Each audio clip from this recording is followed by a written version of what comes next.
Good morning, everybody. I'm attorney Scott Lyons speaking to you from Visalia, California. And today I would like to talk to you about an unpleasant subject, which of course is divorce, and within that, property.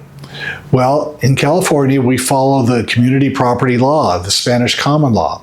And that is that all property that's accumulated after marriage, while you're still together, is both yours and your spouse's. 50-50. That's the law. It applies to houses, it applies to pensions, it applies to furniture, it applies to wages, it applies to everything. So if you're starting your life together and unfortunately you have to split up, keep in mind neither the husband nor the wife gets to keep everything. It's split up, and when it's pensions, it's according to the time rule, which means basically 50-50 during the time that you're married and living together, at least the amount that has gone in during that time. And it's the same with houses. It's 50-50. But what if the following has happened?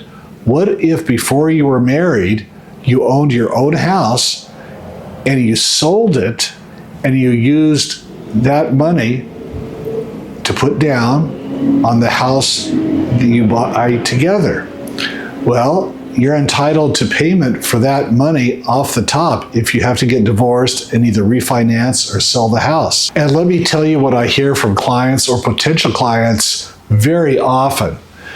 You mean my wife gets to keep half the house? I made all the mortgage payments, all the insurance payments, all the tax payments.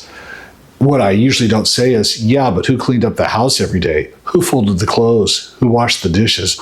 I don't really say that. But the fact of the matter is, half of it belongs to the wife. The husband doesn't get to keep everything because he made all the payments. Once you marry someone, that is a huge, major commitment. You have committed to giving half yourself to the other person. They've committed to giving half themselves to you. Well, it's really all of yourself and all of themselves. But what about separate property before marriage? Here's the problem. If you have cash money before marriage and then you merge it with a new joint account, you have done what's called a transmutation. You have turned your separate money into joint money. It is now community property. So you have to be very careful. Of course, nobody goes into a marriage thinking it's going to fail, so we need to set up separate bank accounts, prenuptial agreements, postnuptial agreements. But very often, here's the problem, half of all marriages end in divorce. And more than half, 60% of all second marriages end in divorce. And over 70% of all third marriages end in divorce. I'm not going to discuss fourth, fifth, and sixth marriages, but you can see which way this is going. But it's unbelievable how many divorces there are. So it pays to be very careful with your separate property that you come into the marriage with. And I advise everybody to do what's called a prenuptial agreement. List out what is separate, what is anticipated to be community property, and just be fair with each other. And if you need this assistance, please give me a call. That's attorney Scott Lyons, Visalia, California, 1010 West Main Street, 559-636-8122. And my email address is all lowercase, Scott Lyons with the ampersand, Lyons4justice.com, with the number 4 being a number, not a letter.